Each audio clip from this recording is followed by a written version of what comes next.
Welcome back students to my electronics class. और आज हम लोग मोबाइल कम्युनिकेशन को आगे कंटिन्यू करेंगे। पिछले लेक्चर में मैंने आपको मोबाइल कम्युनिकेशन के बेसिक्स के बारे में जानकारी दी थी कि मोबाइल कम्युनिकेशन होता क्या है, कि जब भी हम मूवमेंट में होते हुए चलते फिरते अपनी बातों को एक स्थान से दूसरे स्थान तक पहुंचा सकते हैं तो उसे हम मोबाइल कम्युनिकेशन कहते हैं। और कुछ बेसिक टर्म्स थे जैसे कि बेस स्टेशन हुआ, हैंड ऑफ हुआ, फ्रीक्वेंसी रीयूज़ हुआ, इनसे मैंने आपको अवगत कराया था। तो आइए आज उसी क्रम में आगे बढ़ते हैं और पढ़ते हैं GSM। तो GSM क्या है? Global system for mobile communication. एक ग्लोबली एक्सेप्टेड सिस्टम है ये, जिसके द्वारा हम अपने मैसेज को या अपनी वॉइस को ट्रांसमिट और रिसीव कर सकते हैं। सबसे पहले 1982 में यूरोप में ग्रुप स्पेशल मोबाइल के नाम से इसको लॉन्च किया गया था, परंतु इसकी सुविधाओं को देखते हुए ग्लोबली इसे एक्सेप्ट किया गया। ये एक सेकंड जनरेशन सेलुलर स्टैंडर्ड है जो कि डिजिटल था नेचर में। बहुत सारी सर्विसेज ऐसी थी जो हमें पहले नहीं होती थी, मिलती थी, वो हमें मिलने लगी, जैसे SMS की सर्विसेज, शॉर्ट मैसेजिंग सर्विसेज जो आप कल आज फॉरवर्ड करते हो SMSs, उसके साथ ही साथ वीडियो कॉलिंग की फैसिलिटी। उसके साथ साथ आपको क्या फ़ायदा होने लगा इसमें? कॉल वेटिंग की आपको जानकारी प्राप्त होने लगी, ठीक है, और कॉल रिकॉर्डिंग की आपको जानकारी प्राप्त होने लगी। तो ये एक ऐसी सर्विस थी जिसमें वॉइस और डेटा दोनों को डिजिटल मॉड्यूलेट करके हम सेंड करते हैं, ठीक है, voice services and data delivery using digital modulation. तो GSM जो आपका एक स्टैंडर्ड था जिसको ग्लोबली एक्सेप्ट किया गया मोबाइल कम्युनिकेशन की प्रक्रिया को कराने के लिए। ये सिस्टम पूरी तरह से डिजिटल था नेचर में as compare to first generation जो कि एनालॉग था। तो आइए हम आगे बढ़ते हैं, GSM आर्किटेक्चर को जानने की कोशिश करते हैं कि GSM आर्किटेक्चर क्या होता है। तो जिस सुविधा के द्वारा आप एक सब्सक्राइबर होते हुए दूसरे सब्सक्राइबर से कांटेक्ट में रहते हैं, या आप एक मोबाइल फ़ोन का इस्तेमाल करते हुए एक बेसिक लैंडलाइन टेलीफोन से कांटेक्ट में रहते हैं, उसको किस तरह से अरेंज किया गया है उसे हमें पढ़ना है GSM आर्किटेक्चर में, कि किस तरह से पूरी आपकी जो यूनिट होती है कैसे काम करती है। तो GSM आर्किटेक्चर जो आपका है पूरा आपको डेटा प्रोवाइड करता है कि किस प्रकार से आपकी कॉल कनेक्ट की जाती है और किस इक्विपमेंट में आपके डेटा को स्टोर किया जाता है। तो बेसिकली हम 4 पार्ट्स में डिवाइड करते हैं अपने पूरे GSM आर्किटेक्चर को। पहला होता है मोबाइल स्टेशन, दूसरा होता है बेस स्टेशन सबसिस्टम, तीसरा होता है नेटवर्क स्विचिंग सबसिस्टम और चौथा होता है ऑपरेशन सपोर्ट सबसिस्टम। इसको मैं आपको एक डायग्राम के थ्रू पहले क्लियर कर देती हूँ ताकि आपको कोई कन्फ्यूजन ना रहे। ये देखिए, तो अगर आपको दिख रहा हो तो देखिए, ये है आपका मोबाइल इक्विपमेंट, सिम और मोबाइल इक्विपमेंट। ये है आपका MS मोबाइल स्टेशन, जिसमें क्या होगा, आपके पास अपना खुद का एक पोर्टेबल हैंडसेट होगा जिसको आप मोबाइल कहते हैं और उसमें लगा होगा सिम, ठीक है। उस सिम के द्वारा ही आप अपनी कॉल्स को एक जगह से दूसरी जगह पे ट्रांसफ़र कर सकते हो, ठीक है। नेक्स्ट आपका आता है, ये है आपका BSS बेस स्टेशन सबसिस्टम। तो बेस स्टेशन सबसिस्टम में हमारे पास 2 चीज़ें होती हैं, BTS बेस ट्रांसीवर सिस्टम, जो कि क्या होता है, एक टावर होता है जिसमें ट्रांसमिटिंग और रिसीविंग एंटीना माउंट रहता है जिसको हम कहते हैं ट्रांसीवर, ठीक है। और रहता है BSC बेस स्टेशन कंट्रोलर, ठीक है। तो पहले क्या होता था कि जो BTS होता था आपका वो डायरेक्टली MSC से गवर्न कर दिया जाता था, परंतु इससे क्या हुआ कि MSC के ऊपर बर्डन्स बहुत बढ़ गए। जब भी हैंड ऑफ की प्रक्रिया हुई या फ्रीक्वेंसी अलॉटमेंट की प्रक्रिया हुई तो MSC को सारा काम संभालना पड़ता था।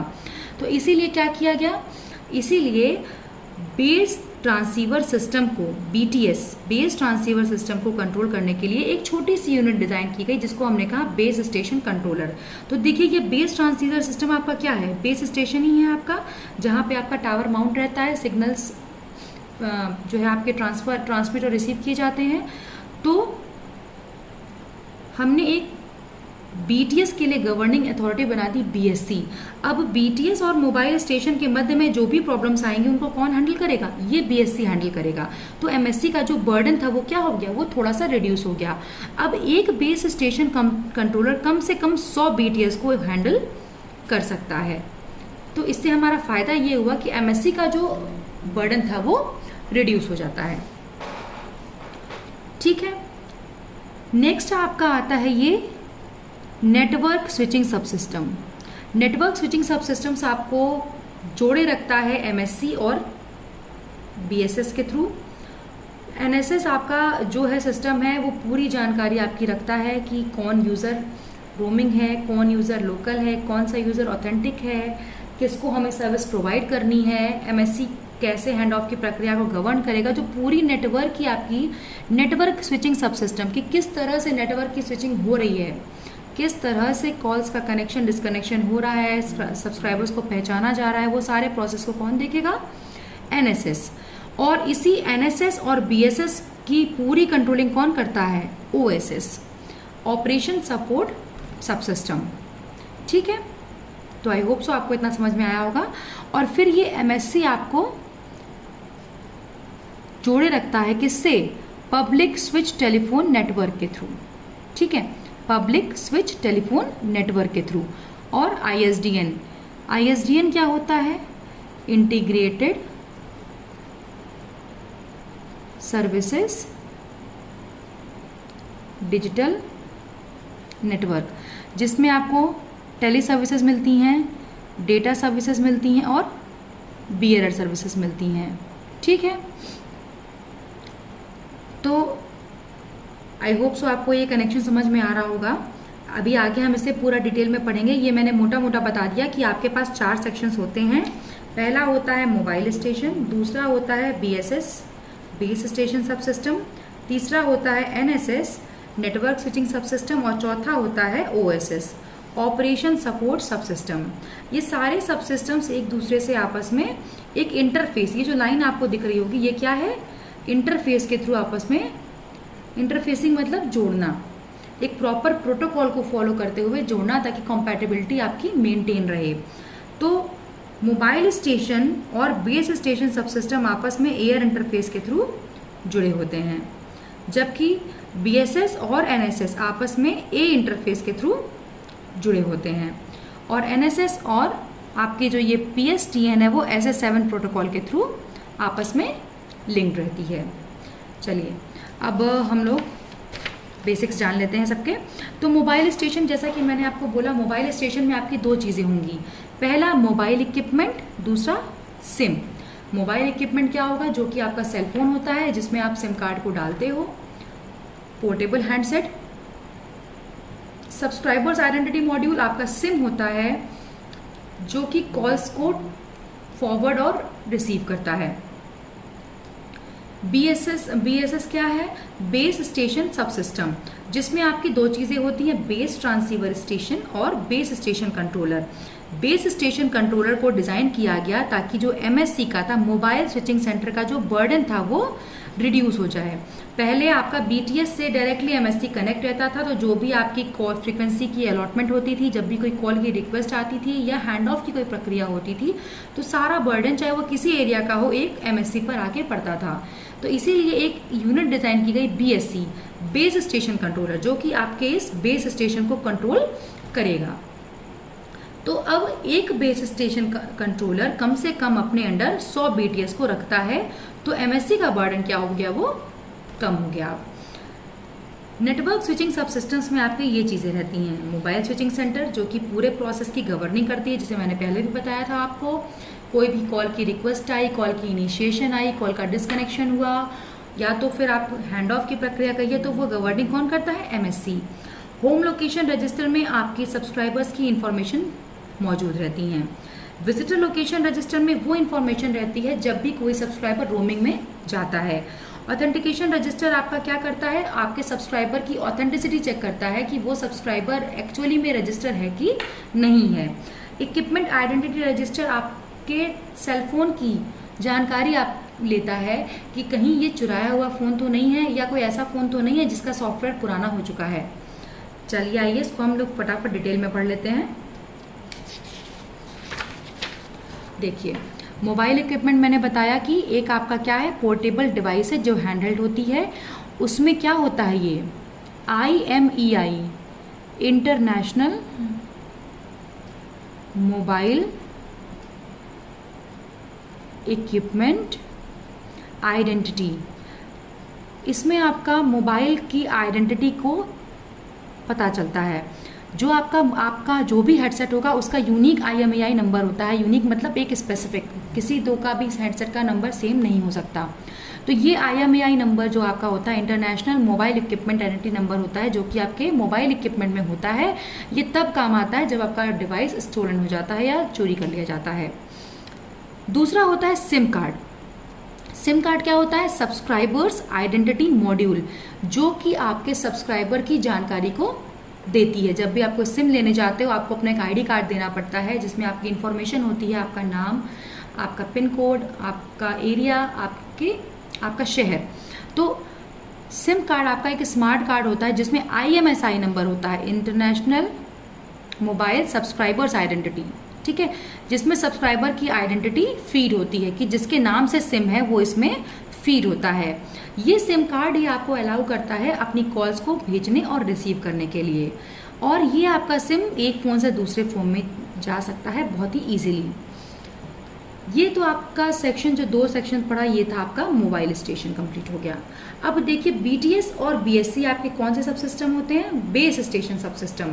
तो BTS जो होता है वो बेसिकली आपका टावर होता है जिसपे हम एंटीनाज लगाते हैं, ट्रांसीवर लगाते हैं, जो कि एट अ टाइम ट्रांसमिटिंग और रिसीविंग दोनों करता है। और आपका जो एंटीना होता है वो ट्रांसमिटिंग भी होता है और रिसीविंग मोड पे भी होता है। तो BTS का काम होता है कि जो भी आपका सिग्नल आ रहा है उसे एनकोड करना, एनक्रिप्ट करना, मल्टीप्लेक्स करना, मॉड्यूलेट करना, और तब जाकर उसे एंटीना पर फीड करना। जब भी आपकी कॉल रिक्वेस्ट आएगी किसी फ्रीक्वेंसी के द्वारा, तो BTS इतने सारे कामों को करता है। ये सब काम क्यों होते हैं, इसलिए होते हैं ताकि आपका सिग्नल सिक्योर रहे। किसी भी कॉलिंग में ये ज़रूरी है कि आपकी जो इन्फॉर्मेशन है वो सिक्योर रहे। तो इसीलिए एनकोडिंग होती है, एनक्रिप्शन होता है, उसका मल्टीप्लेक्सिंग की जाती है, मॉड्यूलेशन किया जाता है, और तब उस RF सिग्नल को एंटीना को दिया जाता है। फिर क्या करता है, मोबाइल स्टेशन और BSC से कॉम्पैटिबिलिटी अपनी ये बनाए रखता है, और ट्रांसीवर को अपने अंदर रखा होता है, जैसे ट्रांसमीटर और रिसीवर। BSC क्या करता है, बेस ट्रांसीवर सिस्टम की पूरी कंट्रोलिंग करता है।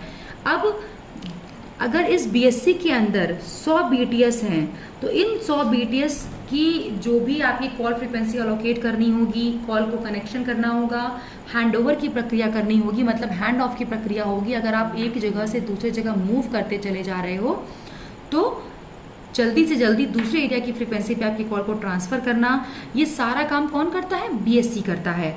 और साथ ही साथ MSC और BTS से अपनी लिंक को जोड़े रखता है कि अगर कोई भी प्रॉब्लम आती है तो फर्दर MSC को ये कम्युनिकेट कर देता है। तो ये तो आपकी यूनिट हो गई PSS, ठीक है। चलिए अब नेक्स्ट यूनिट की तरफ बढ़ते हैं। तो जो क्या है आपकी NSS, नेटवर्क स्विचिंग सब सिस्टम।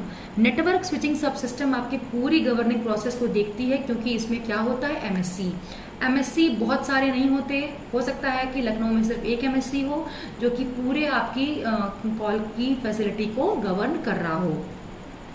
तो उस NSS में क्या था आपका, HLR, home location register. Home location register basically क्या करता है, आपके सब्सक्राइबर का, अगर आप एज ए सब्सक्राइबर हो तो आपकी परमानेंट आइडेंटिटी को अपने अंदर स्टोर रखता है कि आपके पास सिम कौन सा है, प्रीपेड है, पोस्ट पेड है, रोमिंग की क्या क्या रिस्ट्रिक्शंस है, कहाँ पे आपकी रोमिंग फैसिलिटी आपको मिलेगी, आपके मोबाइल का जो सबका सिम है उसकी आइडेंटिटी, ठीक है, IMSI नंबर जो आपके सिम पे होता है, वो सारी चीज़ों को ये स्टोर रखता है, परमानेंट आपकी डेटा को ये फीड रखता है होम लोकेशन रजिस्टर। VLR क्या होता है, एक टेम्परेरी डेटाबेस होता है कि आप सपोज कीजिए लखनऊ में है, आप दिल्ली घूमने गए, तो दिल्ली में टेम्परेरी बेसिस पे जब भी आप वहाँ कॉल करोगे तो आपकी डेटा को वहाँ पे स्टोर किया जाएगा, फिर चेक किया जाएगा कि आप रोमिंग में हैं, अगर आपके पास फैसिलिटी है तो आपकी कॉल कनेक्ट की जाएगी, अगर आपकी फैसिलिटी नहीं है तो आपकी कॉल कनेक्ट नहीं की जाएगी, ठीक है। पहले ऐसा होता था कि कई सिम पे रोमिंग की फैसिलिटी लेनी पड़ती थी, तो अगर आप रोमिंग कहीं एरिया में जाते थे तो आपकी फैसिलिटी को वहीं ब्लॉक कर दिया जाता था, क्योंकि तुरंत आपके HLR से VLR कांटेक्ट करता था, वो चेक करता था कि आपकी रोमिंग की क्या रिस्ट्रिक्शंस हैं, आपका डेटाबेस क्या है, और अगर आपके में रोमिंग रिस्ट्रिक्शंस नहीं होते थे तो वो आपको रोमिंग अलाउ करता था, वरना वहीं पे कॉल ब्लॉक हो जाती थी। तो VLR एक परमानेंट नहीं, टेम्पररी रजिस्टर, जैसे HLR था आपका होम लोकेशन रजिस्टर, वो परमानेंट था, आपकी परमानेंट पूरी डेटाबेस वहाँ पे मेंटेन थी। VLR टेम्पररी बेसिस पे डेटा को मेंटेन करता है जब भी आप रोमिंग पे रहते हो। ऑथेंटिकेशन रजिस्टर क्या करता है आपका? ऑथेंटिकेशन सेंटर जो बेसिकली है वो आपका सब्सक्राइबर्स की ऑथेंटिसिटी डिक्टेट करता है कि अगर आपके पास कोई सिम आप यूज़ कर रहे हो तो वो ऑथेंटिकेटेड है कि नहीं, आपने प्रॉपर अपने आईडी कार्ड को लेकर वो सिम लिया है कि नहीं। मतलब सब्सक्राइबर की ऑथेंटिसिटी चेक करता था, विश्वसनीयता चेक करता था कि वो ऑथेंटिकेटेड कस्टमर या सब्सक्राइबर है कि नहीं, ताकि इससे क्या होगा, कोई बाहरी इंट्रूडर हमारे मोबाइल सेक्शन में ना घुस पाए। EIR होता है आपका इक्विपमेंट आइडेंटिटी रजिस्टर। ये रजिस्टर तब काम आता है जब हमारा फ़ोन स्टोलन हो जाता है या चोरी हो जाता है। तो बेसिकली ये हर एक मोबाइल की जो आपके सब्सक्राइबर हैं उनकी आइडेंटिटी को अपने अंदर मेंटेन रखता है, उसके डेटाबेस को मेंटेन करता है। किसके द्वारा? International mobile equipment identity number के द्वारा। इसके पास 3 लिस्ट होती हैं, वाइट लिस्ट, ब्लैक लिस्ट और ग्रे लिस्ट। वाइट लिस्ट में तो वो सारी मोबाइल्स होती हैं जो कि आपकी वैलिड होती हैं। हर एक मोबाइल का जो आपका इक्विपमेंट की आइडेंटिटी होगी वो वैलिड होगी, तो इसमें क्या होगा, आपका वो वाइट लिस्ट में सेक्शन हो जाएगा। अगर किसी भी सेट की कंप्लेन हमने कराई है कि हमारा सेट खो गया है या चोरी हो गया है, तो उसकी जो हमारी डेटाबेस मेंटेन होगी वो ब्लैक लिस्ट में चली जाती है EIR में। EIR क्या करता है, ब्लैक लिस्ट में उसको एंटर कर देता है उस मोबाइल की आइडेंटिटी को, ताकि जैसे ही उस मोबाइल में सिम पड़े तो तुरंत लोकेशन को ट्रैक किया जाए और उस मोबाइल का पता चल सके। तीसरी लिस्ट होती है ग्रे लिस्ट, जो कि तब एक्टिवेट होती है जब हमारा सॉफ्टवेयर फॉल्टी हो जाता है कोई, या तो आप कह लीजिए आपका सॉफ्टवेयर पुराना हो चुका है, वैसा सॉफ्टवेयर अब नहीं आ रहा मार्केट में, तो ये उस सब्सक्राइबर की जो IMEI होती है उसको हम ग्रे लिस्ट में सेंड कर देते हैं अपने। ठीक है, चलिए अब आपको इसका थोड़ा डिटेलिंग वर्जन में समझा देती हूँ। तो आपके 4 सेक्शंस हैं, मोबाइल स्टेशन, बेस स्टेशन सब सिस्टम, नेटवर्क स्विचिंग सब सिस्टम और ऑपरेशन सपोर्ट सब सिस्टम। ठीक है, तो हर एक सब सिस्टम आपस में एक दूसरे से किससे जुड़े हुए हैं, किसी न किसी इंटरफेस के द्वारा ये जुड़े हुए हैं। तो MS आपका जो है वो BSS से किससे कनेक्टेड है, एयर इंटरफेस के द्वारा। BSS NSS से कैसे कनेक्टेड है, ए इंटरफेस के द्वारा। ठीक है, आपका जो ये NSS है वो बाकी पब्लिक स्विच टेलीफोन नेटवर्क और ISDN से कैसे कनेक्टेड है, SS7 प्रोटोकॉल द्वारा। ठीक है, और आपका जो ये BSC होता है वो MSC से किस तरह कनेक्टेड होता है, AWS इंटरफेस द्वारा। ठीक है, अब आपका MS में 2 चीज़ें होती हैं, आपका हैंडसेट मोबाइल और सिम, जिसके द्वारा आप कॉल को सेंड या रिसीव करते हो। जब भी कॉल की इनिशिएशन होती है तो रिक्वेस्ट जाती है कहाँ पे, BTS के पास। BTS देखता है कि कॉल रिक्वेस्ट आई है, अगर फ्रीक्वेंसी फ्री होती है तो वो फ्रीक्वेंसी को एलोकेट कर देता है और कॉल की कनेक्शन की प्रक्रिया शुरू हो जाती है। क्योंकि BTS आपका होता है बेस ट्रांसीवर सिस्टम, जिसपे आपका ट्रांसमिटिंग और रिसीविंग सेक्शन साथ ही साथ चलता है और आपके ट्रांसमिटिंग और रिसीविंग एंटीनास माउंट होते हैं। ठीक है, अब आपका आता है BSC, जो कि बेस स्टेशन कंट्रोलर होता है, जिसको हमने डिज़ाइन किया होता है MSC के बर्डन को रिड्यूस करने के लिए। ये BSC अपने अंदर 100 BTS तक को गवर्न कर सकता है। हर एक BTS BSC से AWS इंटरफेस के द्वारा कनेक्ट रहता है। जो भी कॉल कनेक्शन की प्रक्रिया या हैंड ऑफ की प्रक्रिया होती है वो BTS की गवर्न कर लेता है। इस BSC के अंदर जो 100 BTS आएंगे उनकी प्रॉब्लम ये BSC हैंडल कर लेगा। ठीक है, अब आपकी आती है नेटवर्क स्विचिंग सब सिस्टम, जिसमें हमारी MSC होती है जो मेन गवर्निंग बॉडी होती है, या कह लीजिए कंट्रोलिंग बॉडी होती है। सारे प्रक्रियाओं को, सब्सक्राइबर्स की आइडेंटिटी को हमारी MSC अपने अंदर समाहित करके रखती है, और हर एक सब्सक्राइबर का डेटाबेस उसके पास होता है, चाहे वो सेट हो, चाहे वो सब्सक्राइबर की आइडेंटिटी क्यों ना हो। होम लोकेशन रजिस्टर होता है जिसमें आपका परमानेंट डेटा मेंटेन होता है। VLR होता है जहाँ पे आपका टेम्परेरी डेटा मेंटेन होता है जब भी आप कहीं अपने कवरेज एरिया को छोड़कर बाहर किसी एरिया में जाते हो और रोमिंग की फैसिलिटी का अवेल करते हो। ऑथेंटिकेशन रजिस्टर सब्सक्राइबर की ऑथेंटिसिटी को चेक करता है कि वो सब्सक्राइबर ऑथेंटिकेटेड है कि नहीं, रजिस्टर्ड है कि नहीं हमारे सब नेटवर्क पर। इक्विपमेंट आइडेंटिटी रजिस्टर चेक करता है कि हमारे जो मोबाइल की आइडेंटिटी होती है IMEI नंबर, उसको अपने अंदर स्टोर रखता है। 3 लिस्ट रखता है अपने पास। वाइट लिस्ट में सारी करेक्टेड IMEIs होती हैं। ब्लैक लिस्ट में जो चोरी की गई फ़ोन होते हैं आपके, उनकी IMEIs होती हैं। और ग्रे लिस्ट में क्या होता है आपका, वैसे सारे आपके IMEIs होते हैं जिनका सॉफ्टवेयर फॉल्टी हो चुका है या पुराना हो चुका है। अब आप अपने मोबाइल से पब्लिक स्विच टेलीफोन नेटवर्क पे भी आसानी से बात कर सकते हो, मतलब लैंडलाइन फोन पे भी बात कर सकते हो। तो वो फैसिलिटी आपको कौन प्रोवाइड करता है? PSTN प्रोवाइड करता है, ठीक है। और आपको बाकी भी इंटरनेट की फैसिलिटीज़ ये प्रोवाइड करता है, ठीक है। तो ये है आपका पूरा GSM का सब सिस्टम या GSM का सब आर्किटेक्चर, जिसके द्वारा आपको ये पता चल चुका होगा कि किस प्रकार से हमारे चारों सिस्टम्स आपस में इंटरकनेक्टेड रहते हैं और किस प्रकार से प्रक्रियाएं चलती रहती हैं। साथ ही साथ आपका PSTN के साथ मैंने एक वर्ड यूज़ किया है, इंटीग्रेटेड सर्विसेज डिजिटल नेटवर्क, जो कि 3 तरह की सर्विसेज प्रोवाइड करता है हमें। पहली होती है टेली सर्विसेज, जिसमें आपका टेलीफोनिक कॉन्टैक्ट्स वगैरह होते हैं। दूसरी होती है आपकी बियरड सर्विसेज, जो कि आपको इन्फॉर्मेशन को, वॉइस को, डेटा को, वीडियो को ट्रांसफ़र करने की फैसिलिटी प्रोवाइड करता है। तीसरी होती है आपकी data services. Data services basically आपका शॉर्ट मैसेजिंग सर्विसेज वगैरह को हम डिफाइन कर देते हैं। तो ये है आपका पूरा सब सिस्टम। और आपका जो NSS है और BSS की जो गवर्निंग करता है वो होता है ऑपरेशन सपोर्ट सब सिस्टम, जो कि पूरी कंट्रोलिंग को करता है। मोबाइल स्टेशन BSS से कनेक्ट होता है एयर इंटरफेस के द्वारा। हर एक BTS BSC से कनेक्ट होता है AVC इंटरफेस के द्वारा। ये BSS NSS से कनेक्ट होता है किसके द्वारा? A इंटरफेस के द्वारा। और आपका ये जो NSS है पब्लिक स्विच टेलीफोन नेटवर्क से SS7 प्रोटोकॉल के द्वारा कनेक्टेड रहता है। जो हमारी बेसिक कैरेक्टरिस्टिक्स हैं GSM की, उसमें सबसे इंपॉर्टेंट जो कैरेक्टरिस्टिक है वो ये है कि ये एक फुली डिजिटल सिस्टम था एज कम्पेयर टू 1G, जो आपका टोटली एनालॉग था। उसके अपेक्षाकृत ये एक डिजिटल सिस्टम था। चूँकि हम मैसेज को एनकोड करते हैं, BTS एनकोडिंग होती है, एनक्रिप्शन होता है, ठीक है, मॉड्यूलेशन की प्रक्रिया होती है, तो हमारा सिग्नल क्या होता है? सिक्योर रहता है, ठीक है। साथ ही साथ आपकी EIR में सारी जानकारी आपको मिलती है 3 लिस्ट के द्वारा, वाइट लिस्ट, ब्लैक लिस्ट और ग्रे लिस्ट के द्वारा। तो कोई फ्रॉड की कंडीशन कम आती है। प्राइवेसी आपकी इन सारी चीज़ों के द्वारा मेंटेन रहती है। इंटरनेशनल रोमिंग की सुविधा आपको प्रोवाइड करता है। SMS की सुविधा प्रोवाइड करता है, जो कि 1G में आपकी फर्स्ट जनरेशन में नहीं थी। इतनी सारी एडवांटेजेस के अलावा भी कुछ एक डिसएडवांटेजेस हैं हमारे GSM में, जो कि पहला है ड्रॉप्ड एंड मिस्ड कॉल्स, ठीक है। कभी कभी आपका क्या होता है कि फ्रीक्वेंसी पूरी फुल अप होती हैं और आपको कॉल करने की सुविधा नहीं मिल पाती, या तो आप एक स्टेशन से या एक एरिया से दूसरे एरिया में मूव करते हो तो फ्रीक्वेंसी चेंज होती है, तो आपकी कॉल ड्रॉप हो जाती है। और अभी भी सिक्योरिटी का इशू इसमें कहीं ना कहीं लाए करता है, क्योंकि सब्सक्राइबर्स हमारे बहुत ज़्यादा बढ़ चुके हैं, तो सिक्योरिटी का इशू कहीं ना कहीं इसमें आता है। तो आइए मैं फटाफट आपको एक जिस्ट बता देती हूँ इसका। GSM आपका होता है global system for mobile communication, या तो आप कह सकते हैं ग्रुप स्पेशल मोबाइल पहले इसे कहा जाता था।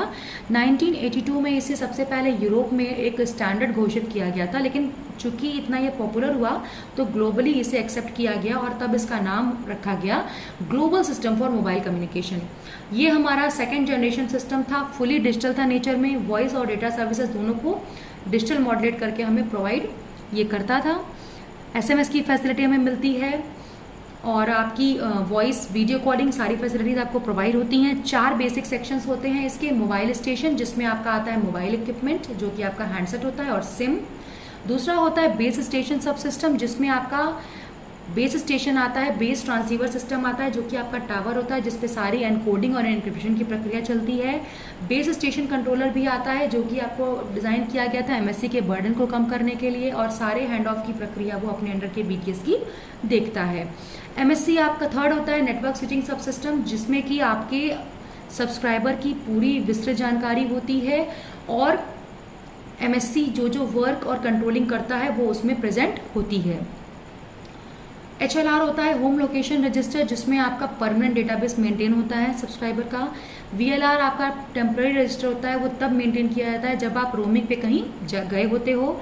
ऑथेंटिकेशन रजिस्टर आपका क्या करता है, सब्सक्राइबर की ऑथेंटिसिटी चेक करता है कि वो जो सब्सक्राइबर वो एक्चुअली रजिस्टर्ड है कि नहीं हमारे नेटवर्क पे।